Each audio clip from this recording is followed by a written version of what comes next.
Positive thinking can change your life.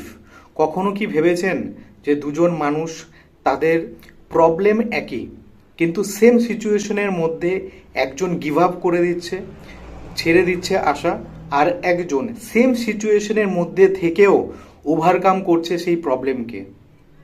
এদের মধ্যে ডিফারেন্সটা কি? ডিফারেন্স কিন্তু কোনো লাক নয়, ডিফারেন্স হচ্ছে পজিটিভ থিঙ্কিং। পজিটিভ থিঙ্কিং মানে এই নয় কি যে ধরে নেব কোনো প্রবলেমই এক্সিস্ট করে না। পজিটিভ থিঙ্কিং মানে হলো যে কোনো প্রবলেম আসুক, কিন্তু সেই প্রবলেমটাকে সলিউশন ওরিয়েন্টেড ভাবতে হবে।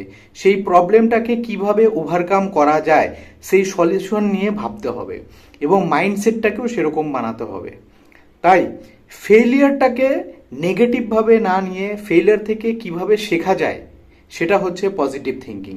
ফেলিয়ার থেকেও শিখতে হবে, সেই কারণে মাইন্ডসেটটাকে এমনভাবে গ্রো করতে হবে, সেটা হবে সলিউশন ওরিয়েন্টেড মাইন্ডসেট।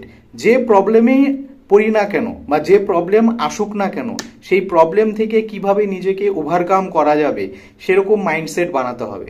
যদি এরকম মাইন্ডসেট তৈরি করা যায়, তাহলে পজিটিভ থিঙ্কিংয়ের মাধ্যমেও লাইফটাকে ধীরে ধীরে ইমপ্রুভমেন্টের দিকে নিয়ে যাওয়া যেতে পারে। পজিটিভ থিঙ্কিং কখনোই খারাপ নয়, নেগেটিভ থিঙ্কিংয়ের থেকে তো অনেকটা বেটার, এটা আমরা জেনারেলি জানি। কাজে নেগেটিভ থিঙ্কিং করে যেহেতু লাইফে কোনো ইমপ্রুভমেন্টই আসে না, তাহলে নেগেটিভ থিঙ্কিং করার কোনো মানেই হয় না। সেই কারণে পজিটিভ থিঙ্কিং নিজের মধ্যে আনতে হবে, এবং পজিটিভ থিঙ্কিংয়ের মাধ্যমে সলিউশন ওরিয়েন্টেড মাইন্ডসেট তৈরি করতে হবে, এবং সলিউশন ওরিয়েন্টেড মাইন্ডসেট লাইফটাকে আরও বেটার বানাবে।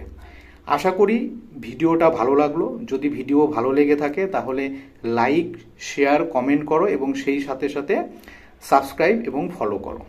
Thank you.